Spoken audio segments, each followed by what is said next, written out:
like my job and my profession, you know, is not usually highly looked upon by these guys and some people on the outside because they feel that we're all very mean and aggressive and we like to hurt people, but we don't. We want them to trust us, to know that we have their security in mind, their comfort in mind, all while dealing with the justice system. Fair enough.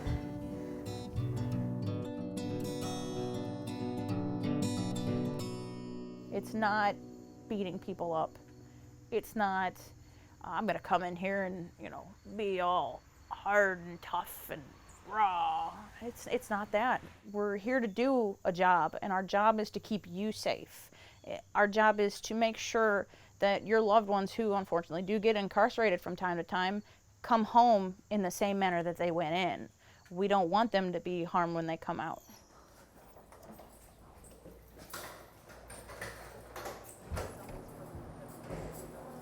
Where's the puppies? Where's the puppies? In our institution, we have a dog program. These dogs are given to us to rehab. It works for us because our inmates can take care of these dogs. And they train these dogs to be service dogs. Look at you looking all pretty for the camera. Yeah, look at you all pretty for the camera. It's a sense of accomplishment that those inmates get that radiates through the rest of the institution. These guys are showing that while you're here, you can still make a difference for the people out there. Cute. Oh, yeah. You're a cute puppy. He's a cute puppy. Good boy, Thomas. Good boy. Yeah. See, I wish I could adopt you. I really wish I could, but my dog will eat you. Yeah, my dog will eat you. That's all he's been around. Having a dog is, I mean, it's like having somebody to do your time with. It's a lovable, cuddly, I mean, we don't deserve dogs as human beings. We really don't. We do not deserve dogs. They're so amazing.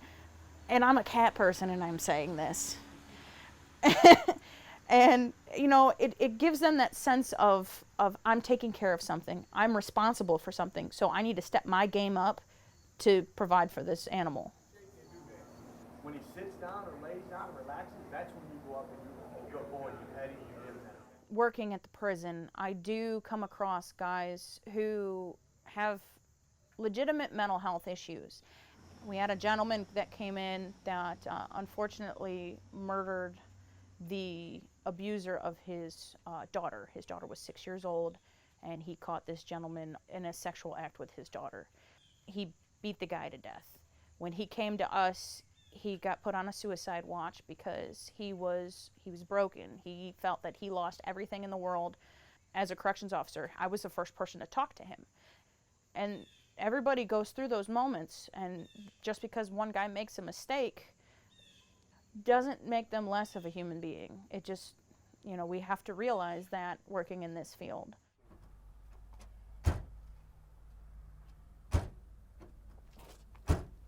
Yeah. The inmates have no idea that we're married. My husband and I met here, in his words, he saw me in roll call and said, "Oh my God, that's gonna be my wife." And it was awkward for me to overhear that as I'm standing 2 feet in front of him. But I turned to him and I was like, "Excuse me?" He goes, "Nothing, nothing." Yeah, it was a very awkward conversation. I just kicked from there, and honestly, I can say that he's my soulmate. And I found him here, strangely enough, in prison, where I said I'd never find anybody. I found my husband in prison. And when I tell people that, they look at me weird, and then I have to tell them that he's an officer. Like, where'd you guys meet? Prison. Yeah. Love you. Love you. Don't get hurt.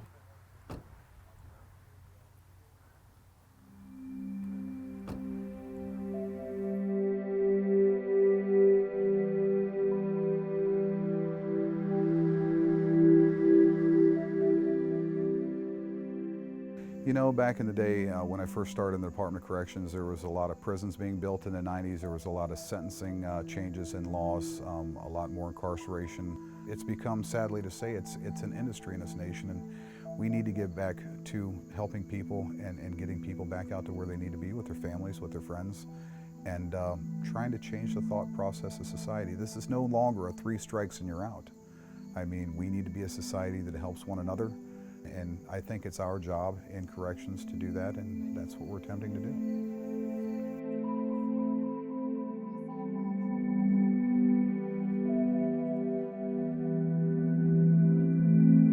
We have a moral compass about ourselves. I mean, we believe in the right thing. We believe in a judicial system that works for everybody and not just a few. We don't believe that all people belong locked up in a prison. It's our charge to be the counselor, the mom, the dad, you know, trying to steer people in the right direction, because once again, I mean, I've ran into these guys on the streets and had those conversations. It makes you proud when you know that you've had somebody that's been locked up in a prison and you actually see them on the street and say, you know what, I did my job. It's not just about keeping society safe from criminals, it's about returning incarcerated felons to productive citizens.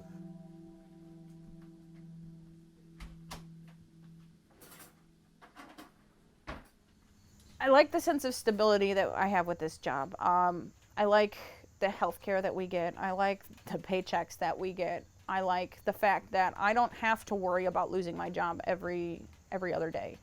I like the being able to provide for my kids. I have 2, I call them bonus children.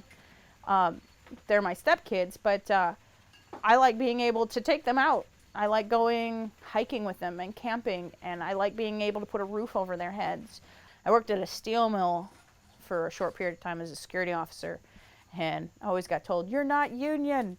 And I asked, "Okay, so what's union?" And they explained to me everything that the union affords, and I'm like, well, that ain't a bad idea.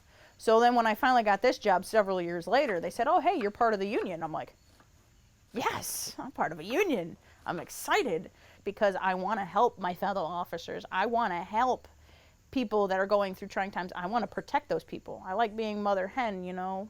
The fact that our union gives us education money so I can go back to school is awesome.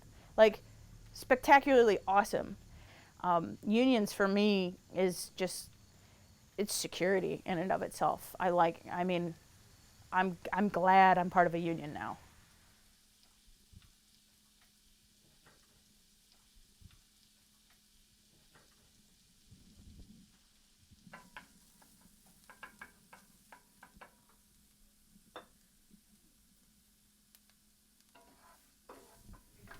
They tell you when you first start doing this job that you need to have a hobby, and mine's music. I don't think I could have made it as long as I had without music.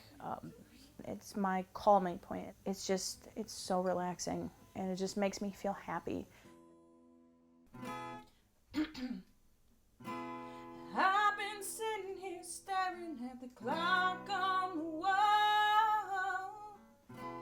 I've been laying here praying she won't call. It's just another call from home. You'll get in and be gone, and I'll be crying.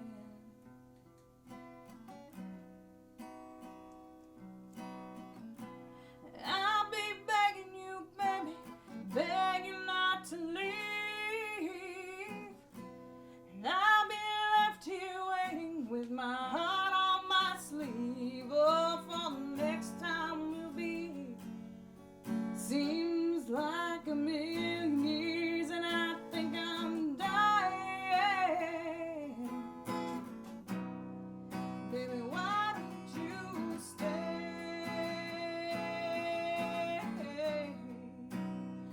Oh,